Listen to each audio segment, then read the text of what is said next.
এরকম আমরা শেখপাড়া মার কাছ থেকে এসেছি বিশ্ব ইজতেমায়। আজকের কত কোটি কোটি লোক, কত লোক এসেছে, এইটা আমাদের তোমাদের বলার কোনো উদ্দেশ্য নেই। এটা লোক দেখানোর জায়গা না।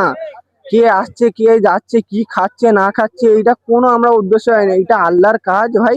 এটা ভাই সবাই আসি আমরা একটু একটু করে যেদিন কাজ করতে পারি এখানে, ওইটাই আল্লাহর কাছে যাবে, ওইটাই আল্লাহর কাছে যাবে। তাই বলছি দাদা, দাদা, আমার ভাইরা, ছোট ছোট সবাই আসো এখানে।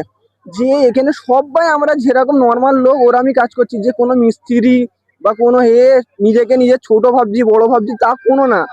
একটুখানিও কাজ করছি কিন্তু নিজের মতন করে করে দিচ্ছি আল্লাহর কাজ। তাই বলছি ভাই সবাই এখানে আসো, বেশি বেশি করে আসো, দুয়াদানি হবে এখানে।